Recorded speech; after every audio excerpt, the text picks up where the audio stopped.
Hey gang, Joyce with Skipping Calves Farm. Well, I'm still working on the walnuts, but I figured, well, we're going to start it at the beginning. Well, the beginning is picking them up. When I first picked them up, I did not have this tool. This is what they call a Garden Weasel. This is the large size one. I think they're 50, 75 bucks. And you can just roll it. And you can see, there's a walnut right there. And it just goes over it and pops right in. Let me see if I can put this in my pocket.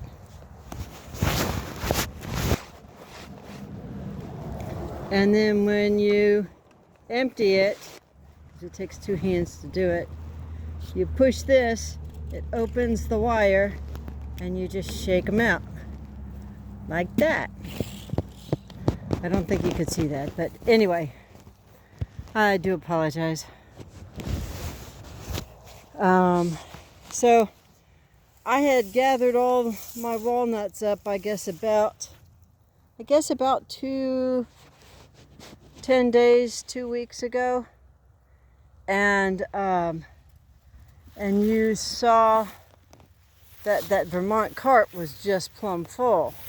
Well, I had forgotten that I had raked up some up here at the top of my paddock. Now this is real close to the street, as you can see.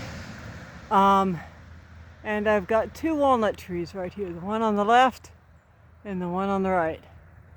And the one in the middle is junk sweet gum. But I had raked up a whole bunch of walnuts, and then they wouldn't all fit in the Vermont cart. And quite frankly, I forgot about them until I said, well, let's go back to the beginning. So these are kind of piled all on top of each other, and you really need to have two hands.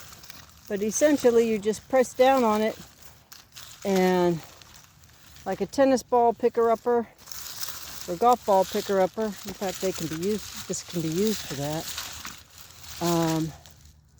And they go inside, and then you dump them. So figured, well, I'll take a break. I'll try and make a video to show if I can do this with, see, this goes forward, and when it goes forward, it separates the wires and makes a hole down there. Although I can't do it wide enough with one hand to get these out. So that's how you gather them. Now, next year, or if I wanted to come back up here and come to the outside of the fence, that handle is metal, so I'm not going to get close to my high tensile fence, but you can see there's a number of now black walnuts husks all over here. They look like black eggs or chocolate brown eggs.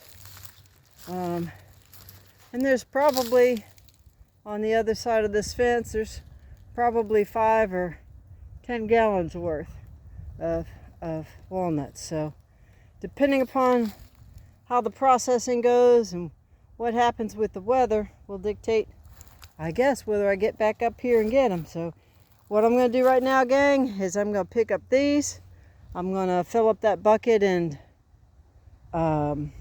milk carton if I can. And then we're going to get back to the actual processing part of the process. This is the first part, which is gathering. It doesn't matter if there's still a little, a lot of times when they drop from the tree, they'll be green. A lot of mine, when they drop from the tree, they'll be yellow. And then over a period of time, they'll turn black. If they sit out a bit longer, they may even get critters inside. From everything I can see and know, The best time to get them is when they first drop on the ground, when they're green or yellow, for several reasons. Number one, they're easier to pick up. Number two, you don't have to double glove because you're not going to get the black stuff all over you because it hasn't gotten black yet. Number three, you're not going to have to argue or fight with bugs or squirrels. And number four, they're going to be easier to process. They're going to process a lot faster because they've not been sitting out and getting dried and hard on the outside. So with that, gang, that's how you get, that's the ultimate gathering tool for walnuts. And we'll go ahead and gather these up, and we'll process some more and hopefully be able to bring you along for the ride. Till then, blessings for the day, and whatever you do, keep chasing your dream.